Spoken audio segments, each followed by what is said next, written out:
الحمد لله والصلاة والسلام على سيدنا محمد وعلى آله وأصحابه أجمعين.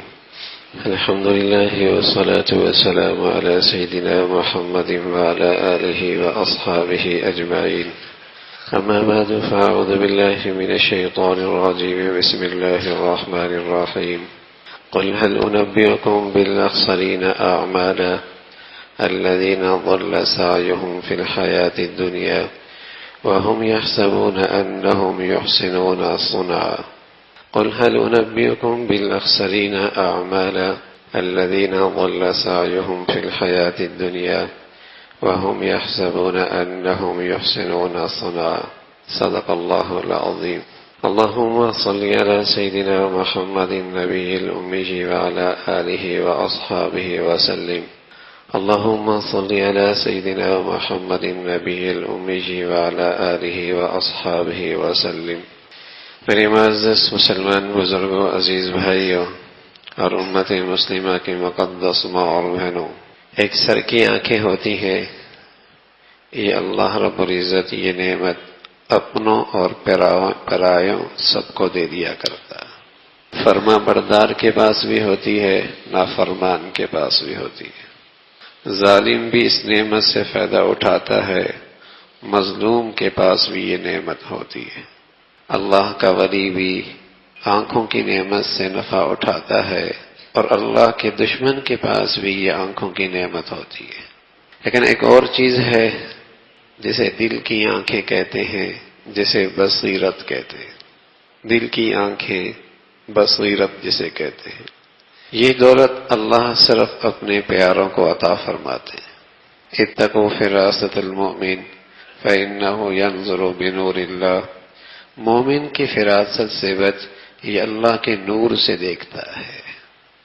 بصیرت، دل کی نگاہ، دل کی نظر، دل کی بصیرت، یہ بڑی دولت ہے.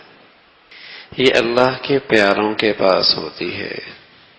جب انہیں ٹھوکر لگتی ہے تو فوراً انہیں اندازہ ہوتا ہے پتھر سے لگی ہے، لکڑی سے لگی ہے.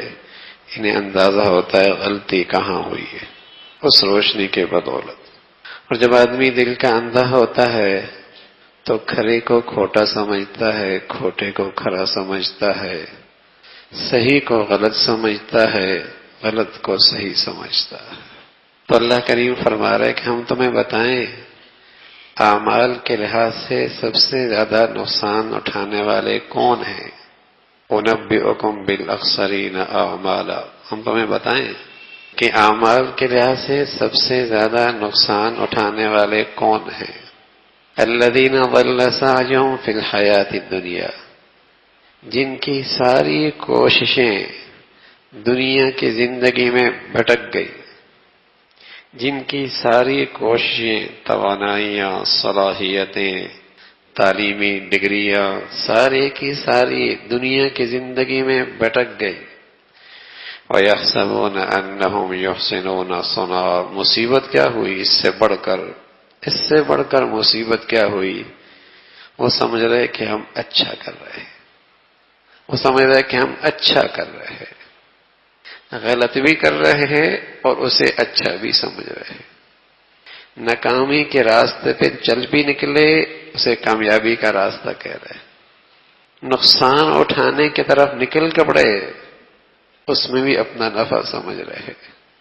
انبئکم بالاخسرین اعمالا، ہم تمہیں بتائیں اعمال کے لحاظ سے کون زیادہ خسارہ اٹھانے والا، نقصان اٹھانے والے. الذین ضل سعیہم فی الحیاۃ الدنیا، جن کی ساری کوششیں دنیا کی زندگی میں بھٹک گئی. وَيَحْسَبُونَ أَنَّهُمْ يُحْسِنُونَ صُنْعًا، خیال کیا کر رہے کہ ہم اچھا کر رہے ہیں. آمدنی ایسی جگہ ہے، یہ تو باہر اتنا کما رہا ہے کہ اپنے ملک میں ہوتا تو اتنے تو گورنر کو بھی نہیں ملتی.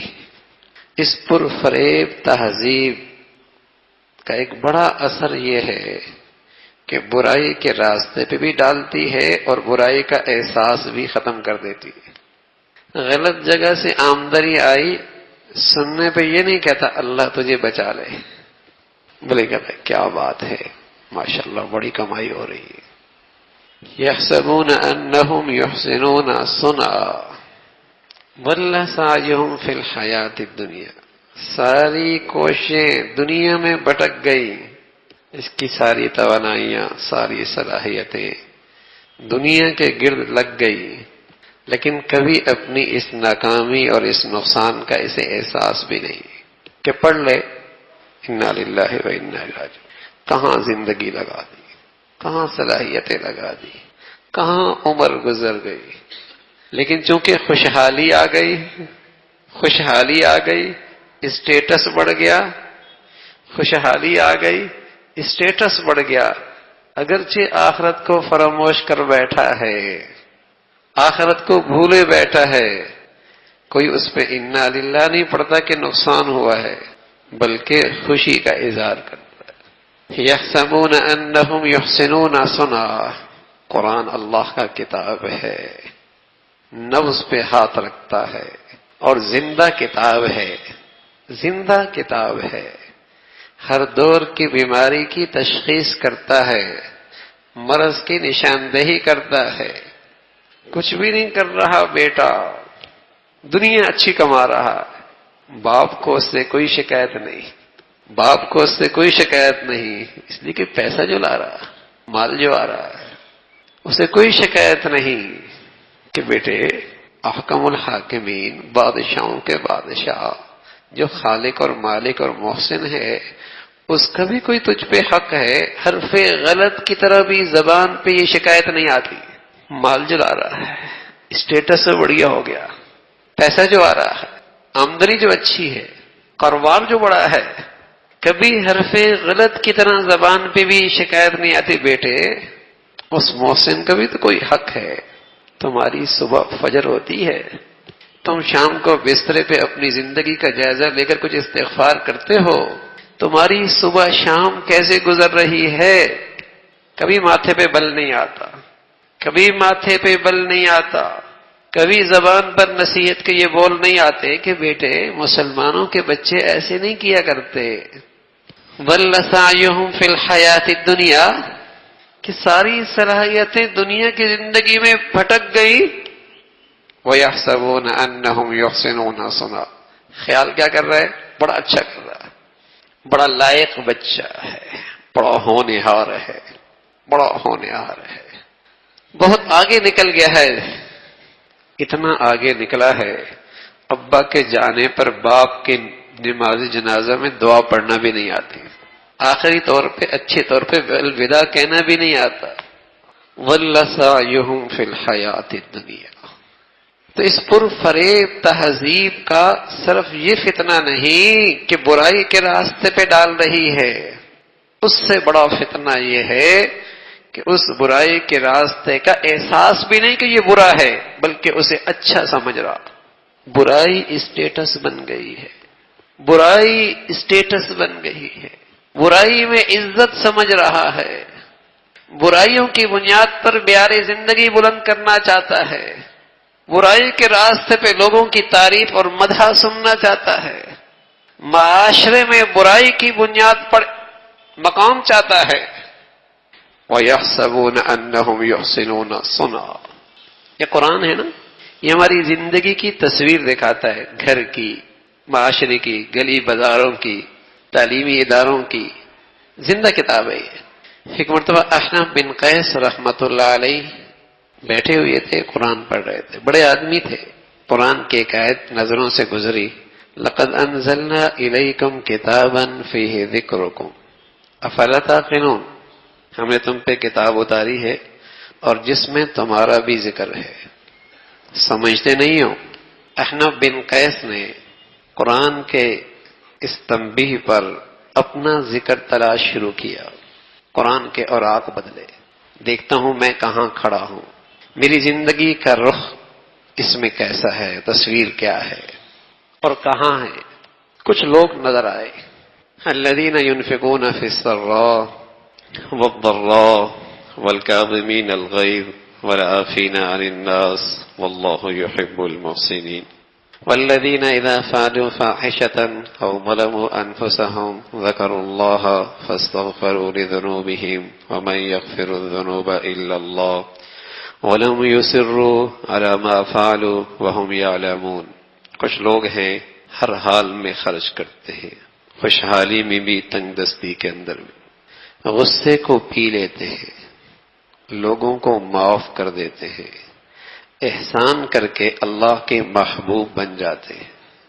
جب ان سے کوئی غلطی سرزد ہو جائے، گھٹیا حرکت ہو جائے، اپنے اوپر زیادتی اور ظلم کر بیٹھے، فوراً اللہ کو یاد کر کے اپنے اللہ کے سامنے معافی مانگ کر اسے منا لیتے اور اپنی اس گندگی پر، گناہ پر اصرار نہیں کرتے۔ کچھ لوگ یہ ہیں، احنف بن قیس نے جب یہ تصویر دیکھی تو فرمانے لگے اے اللہ بہت بڑے لوگ ہیں، میرا ذکر یہاں کہاں؟ پھر کچھ اوراق بدلے، کچھ اور نظر آئے۔ والذین یجتنبون کبائر الاثم والفواحش واذا ما غضبوا هم یغفرون والذین استجابوا لربهم واقاموا الصلاة وعمرهم شورى بین۔ اچھا، قرآن جن جن لوگوں کی تصویر دکھا رہا ہے، زمین و آسمان نے یہ مخلوق زمین پر چلتی پھرتی، بازاروں میں گلیوں میں زندگی گزارتے دیکھی، تبھی تو تصویر دکھائی ہے۔ ایسی نہیں ہے کہ اس کی حقیقت کوئی نہ ہو اور قرآن نے اس کا تذکرہ کر دیا ہو۔ انہوں نے گلی بازاروں میں زندگی گزاری ہے، زندگی کی ضروریات ان کے ساتھ بھی تھی، اولادیں ان کی تھی، بچے بال بچے ان کی بھی تھے، کمانے کی ضرورت ان کی بھی تھی، گھر کی چھت ان کی بھی ضرورت تھی، بھوک انہیں بھی لگتی تھی، لباس پوشاک کی انہیں بھی ضرورت تھی۔ یہ انفرادی اور اجتماعی زندگی کے اندر یہ بھی مصروف رہتے تھے، لیکن پھر اتنی پاکیزہ زندگی۔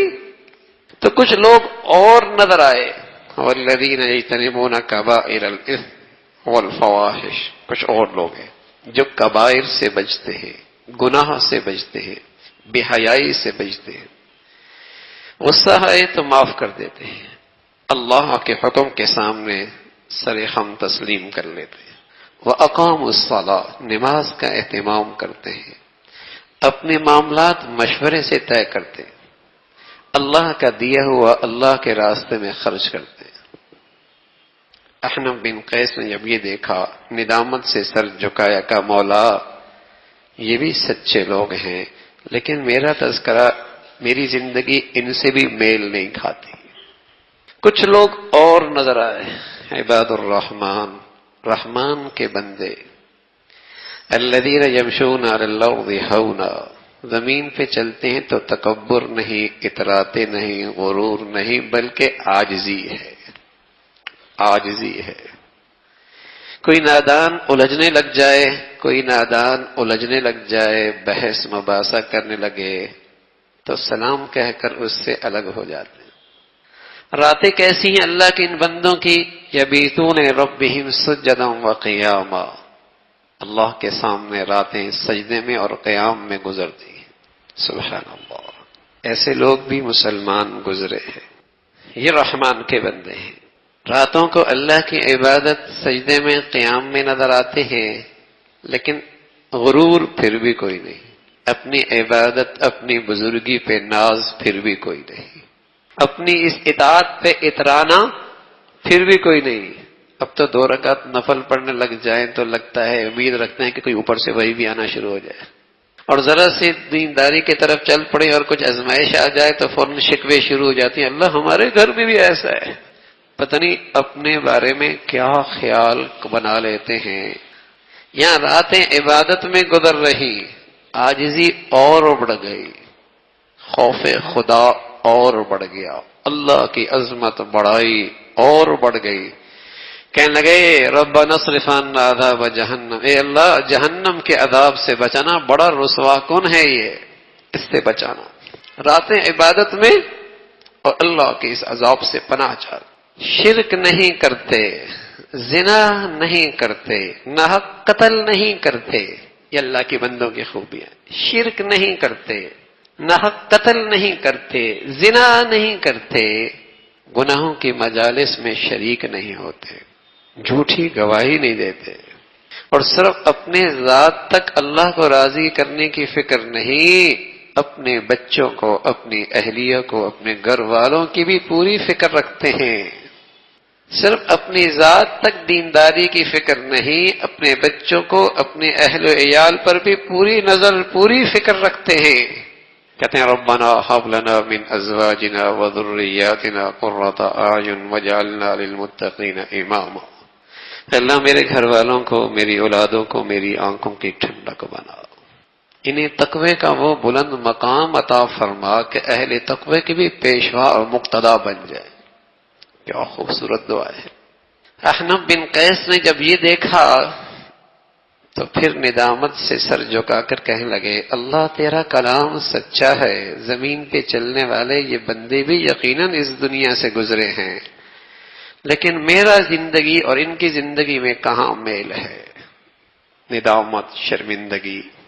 لیکن یہ سچ ہے کہ احنف تیرا بھی ذکر قرآن میں ہے، تلاش تو کر. کچھ لوگ اور نظر آئے جن کا انداز بالکل مختلف. وَإِذَا ذُكِرَ اللَّهُ وَحْدَهُ اشْمَأَزَّتْ قُلُوبُ الَّذِينَ لَا يُؤْمِنُونَ بِالْآخِرَةِ. جب ان کے سامنے ایک اللہ کی بڑائی عظمت کا تذکرہ ہے تو چین بجبی، ماتھے پہ بل، ناگواری. تذکرہ اچھا نہیں لگتا اللہ کی بڑائی کا. دنیا کے لاہو لعب میں گھنٹے گزار دیں گے، خانہ خدا میں بیٹھنا ہی ملتا ہی نہیں، توفیق ہی نہیں ہوتی، جی ہی نہیں چاہتا. ایسی مخلوق بھی ہے، قرآن نے اس کا ذکر بھی فرمایا. گندگیاں دیکھنے میں، لہو لعب میں گھنٹے لگ جائیں گے، کلام اللہ دیکھنا، سننے پڑھنے کی مہینوں توفیق نہیں ہوتی. خانہ خدا میں مولا کے سامنے سرب سجود ہونا بہت بوجھ لگتا ہے، بہت بھاری لگتا ہے. اللہ کی بڑائی، اللہ کی عظمت ناگوار گزرتی ہے. احنف بن قیس نے جب یہ تذکرہ سنا فرمایا اللہ آپ گواہ رہیے، میرا ان سے کوئی تعلق نہیں، میرا ان سے کوئی تعلق نہیں. کچھ لوگ اور نظر آئے. ما سلککم فی سقر قالوا لم نک من المصلین ولم نک نطعم المسکین وکننا نخوض مع الخائضین وکننا نکذب بیوم الدین. کچھ لوگ اور ہیں. ما سلککم فی سقر، کیوں پڑے ہو جہنم میں؟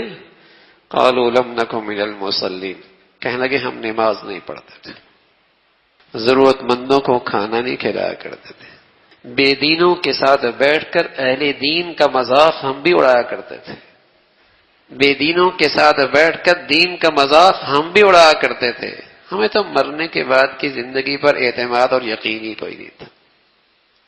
احنف بن قیس نے جب ان لوگوں کا تذکرہ سنا فرمایا اللہ تیری پناہ چاہتا ہوں، میرا ان سے کوئی تعلق نہیں، میرا ان سے کوئی تعلق نہیں. لیکن قرآن کا کہا سچ ہے کہ احنف اس میں تیرا بھی ذکر ہے، فیہ ذکرکم، تمہارا بھی ذکر ہے. تو ایک آیت نظر آئی وآخرون اعترفوا بذنوبهم خلطوا عملا صالحا وآخر سیئا عسى الله ان يتوب عليهم. وآخرون اعترفوا بذنوبهم خلطوا عملا صالحا وآخر سیئا. کچھ لوگ اور ہیں جو اپنی غلطیوں کا اعتراف کرتے ہیں، اچھائیاں بھی کرتے ہیں، برائیاں بھی کرتے ہیں، لیکن اقراری مجرم ہیں، اقراری مجرم ہیں. غلط کو غلط کہتے ہیں، غلط کو غلط سمجھتے ہیں، اپنی کی پر ندامت اور شرمندگی ہے. احنف بن قیس نے جب یہ دیکھا فرمایا اے اللہ میرا ذکر بھی قرآن میں آ گیا، نیکوکار میں بھی کوئی نہیں، لیکن اے اللہ اپنی گندگی کا اعتراف ضرور کرتا ہوں، غلط کو غلط ضرور سمجھتا ہوں. وآخرون اعترفوا بذنوبهم خلطوا عملا صالحا وآخر سیئا. نیکی بدی ملی جلی زندگی ہے لیکن اپنی غلطی کا اعتراف ہے. لیکن میرے عزیزو آج بہت بڑی برائی اور گمراہی یہ ہے، بہت بڑی برائی اور گمراہی یہ ہے یحسبون انہم یحسنون صنعا. برائی کو برائی کہاں سمجھ رہا، اچھائی سمجھ رہا، ورنہ برائی کو برائی سمجھتا تو اس برائی کی محفل کی ابتدا اپنی بیٹی کی زندگی کا آغاز برائی سے کرتا. مرد عورت کا اختلاط ہے اور بیٹی کا نیا گھر بسانے جا رہا ہے، اگر اسے برائی سمجھتا تو کیا اپنی بیٹی کے دن کا زندگی کا آغاز برائی سے کرتا؟ اسے تو اچھا ہی سمجھ رہا ہے۔ گناہوں کے اندھیروں سے اپنی بیٹی کی زندگی بنانے جا رہا ہے، اگر اسے برائی سمجھتا تو یہ گھٹیا حرکت کرتا ہی ہے کہ بیٹی کا گھر بسانا ہے تو نے، اور وہ بھی گناہوں کے بوجھ کے ساتھ اسے رخصت کر رہا ہے، گناہوں کی ظلمت کے ساتھ اسے روانہ کر رہا ہے۔ برائی برائی کہاں رہی؟ برائی برائی کہاں رہی؟ اگر برائی سمجھتا تو حرام سے اپنے بچوں کی پرورش کرتا۔ رسول اللہ صلی اللہ علیہ وسلم نے فرمایا جس جسم کی پرورش حرام مال سے ہوئی وہ جہنم کے زیادہ لائق ہے۔ کوئی ایسا نادان بھی ہو سکتا ہے کہ جان بوجھ کے اپنی اولاد کو جہنم کا ایندھن بنائے؟ یحسبون انہم یحسنون صنعا۔ اس تہذیب کی سب سے بڑی برائی ہے کہ اس نے برائی کو برائی نہیں رہنے دیا۔ غلطی کا اعتراف، گناہ کا اعتراف نہ رہا۔ اعتراف تو وہ کرے نا جو اسے غلط سمجھ رہا ہے۔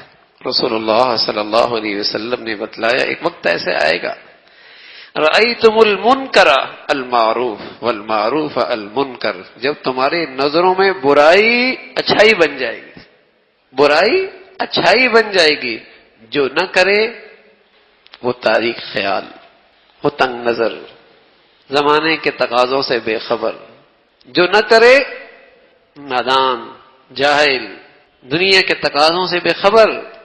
برائی کہاں برائی رہی؟ اچھائی ہو گئی نا۔ جو نہ کرے اسے طنز، اس پہ تنقید، اس کی برائی، اس کو ملامت، اور گناہ چونکہ یہ اسے اچھائی سمجھ رہا ہے ڈنکے کے چوٹ کرتا ہے، علل اعلان کرتا ہے، فخریہ کرتا ہے، دندناتا ہے۔ تو پہلے برائی ہوتی تھی، غلطی پہلی بھی ہوتی تھی، لیکن چھپ کے، پردے میں چھپ کر شرم آتی تھی، ندامت ہوتی تھی، غلط ہوا۔ یہ بھی فکر ہوتی کسی کو پتہ نہ لگے، کسی کی نظر نہ پڑے، کسی کو خبر نہ ہو۔ لیکن اس تہذیب نے بے حیائی کو ثقافت بنا دیا، شراب کو فیشن بنا دیا، ہر گندگی کو خوبصورت نام اور عنوان دے دیا۔ تو احنف بن قیس نے جب یہ آیت پڑھی، اللہ میرا تذکرہ آ گیا، پھر اپنی غلطی کا اعتراف کیا اور اللہ کی طرف سے خوشخبری ملی، عسى اللہ ان یتوب علیہ، عسى اللہ ان یتوب علیہ۔ جسے اپنی غلطی کا اعتراف ہے پھر اللہ کی رحمت بھی اس کی طرف متوجہ، پھر مایوسی کوئی نہیں بھائی، پھر مایوسی کوئی نہیں، پھر مایوسی کوئی نہیں اس کے دربار میں۔ پھر کتنا بڑا گناہ ہے، کتنے گناہ ہیں، کتنی عمر گزر گئی ہے، کتنے سال گزر گئے ہیں، مایوسی پھر بھی کوئی نہیں۔ اگر اعتراف اور ندامت ہے، پھر اگر اعتراف ہے تو پہاڑوں کی حیثیت اللہ کے ہاں ذرے سے بھی زیادہ نہیں، پھر اللہ کے دربار میں مایوسی کوئی نہیں۔ لو بلغت ذنوبك عنان السماء ثم استغفرتنی غفرت لك، تیرے گناہوں کی بلندی آسمانوں تک جا پہنچی لیکن ندامت ہے نا، اللہ سب معاف کر دے گا۔ تیرے سارے گناہوں پر حرف غلط کتنا مولا یوں قلم چلائے گا جیسے تو نے گناہ کیا ہی کوئی نہیں۔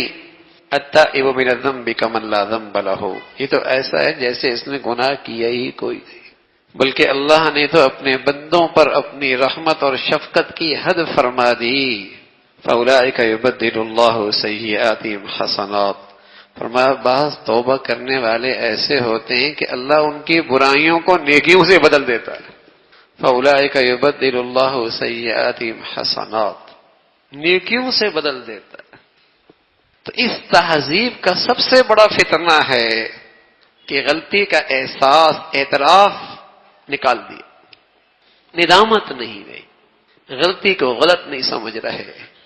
بیٹی کس حال میں اسکول جا رہی، کس حال میں کالج جا رہی، بیٹی کی زندگی کیسی ہے، ندامت نہیں ہے، ٹھیک ہے نا، قصور ہے، غلط ہو رہا ہے، کوئی بات نہیں، توبہ ہو جائے گی۔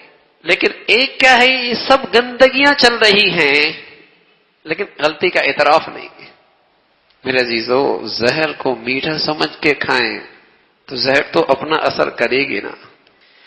برائی کو اچھا عنوان دے دیں، اچھا عنوان دے دیں، خوبصورت نام دے دیں، برائی برائی رہے گی، ری ایکشن کرے گی، اس کا ری ایکشن ہوگا، اس کا ری ایکشن ہے.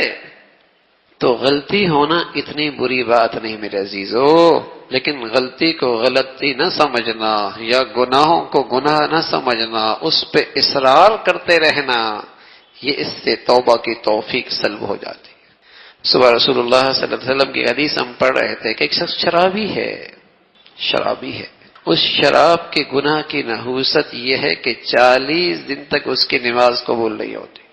ایک گناہ کی نحوست یہ مطلب نہیں کہ وہ پڑھے نہیں، کہ جب قبول نہیں ہوتی تو پڑھنے کا فائدہ کیا، نہ پڑھنے سے یہ ہوگا کہ فریضہ تو اس کے ذمے سے اتر جائے گا، لیکن جو نماز کی برکتیں ہیں اللہ کے ہاں دربار میں جو قبولیت ہے اس سے یہ محروم رہے.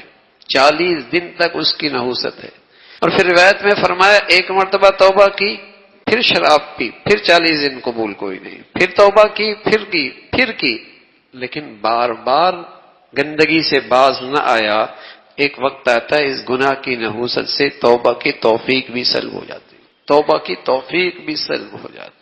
تو ایک گناہ کا اتنا اثر ہے، اور پھر یہ کیا کرے گا، اس کی گندگی. فرمایا حدیث میں فرمایا گندگی کیا ہے کہ جو یہاں آج شراب پی رہا ہے کل جہنم میں جہنمیوں کی پیپ اور خون سے اس کی پیاس بجھائی جائے گی. کس درجے کی گندگی ہے. تو کتنا ہی اچھا عنوان دے دیا جائے اس کا ری ایکشن ہوگا، اس کی نحوست ہوگی. پہلے تو سنتے تھے شراب شریف گھرانوں میں، مسلمان گھرانوں میں، لیکن اب تو بڑی مجلس، بڑا اسٹیٹس، بڑی محفل اس کے اسٹیٹس میں شامل ہو گیا. پہلے شرابی، اس سے گھن آتی تھی شرابی، لیکن اب فخریہ وہ پیتا ہے، سڑک پہ پیتا ہے، بھرے بازار پیتا ہے.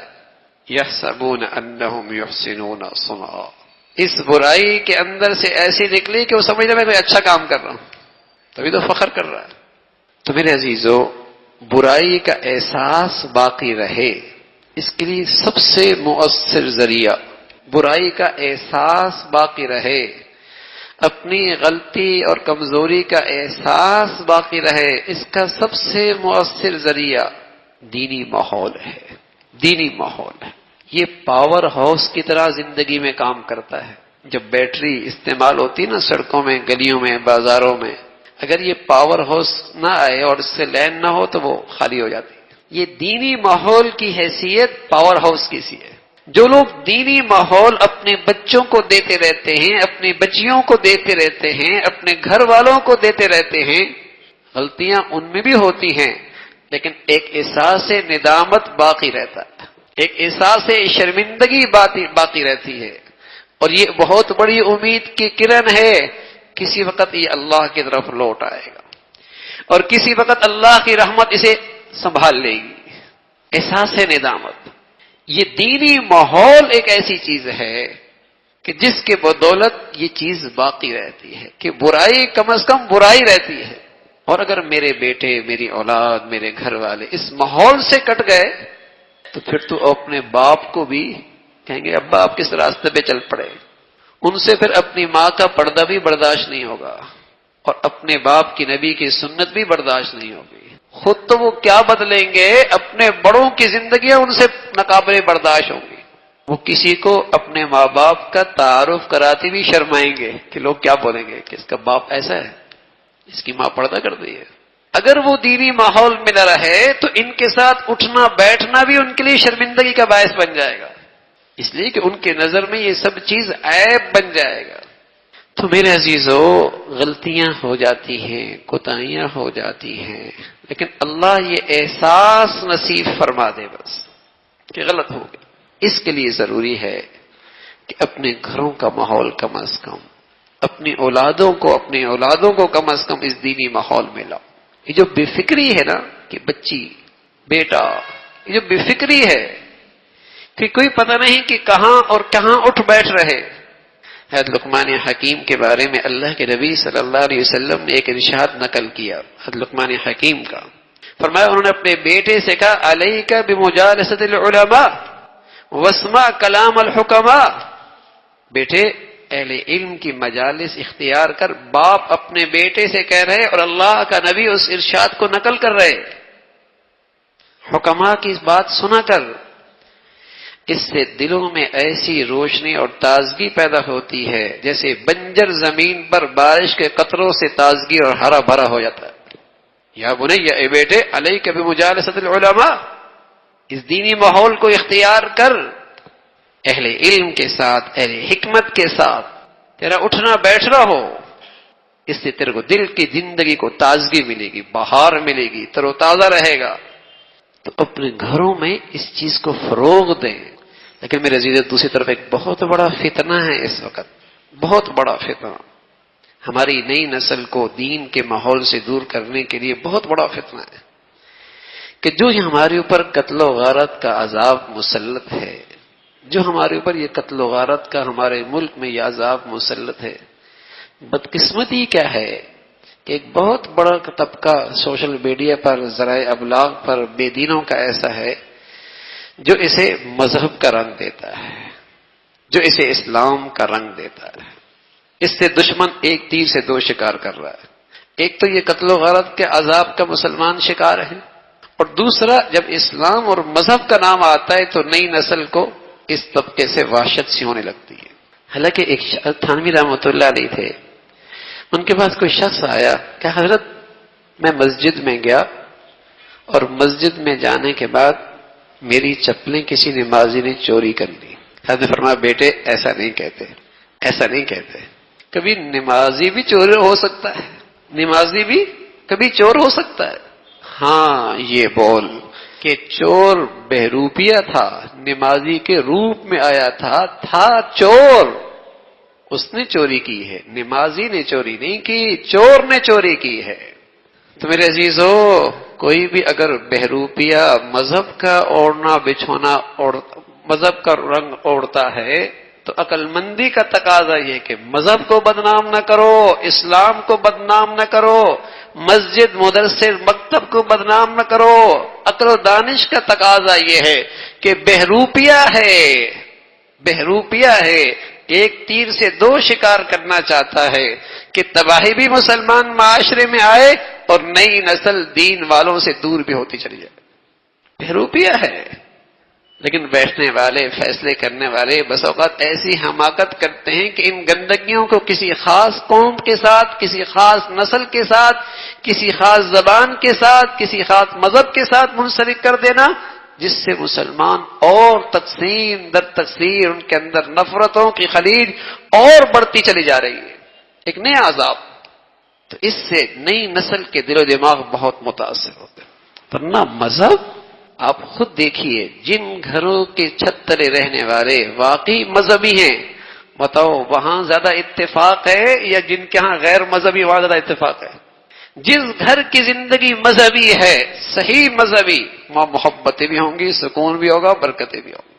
اور جس چھت تلے رہنے والوں کی زندگی میں مذہب کوئی نہیں، وہاں بیٹا بھی باپ کا نہیں، بیٹی بھی باپ کا نہیں، شوہر بھی بیوی کا نہیں.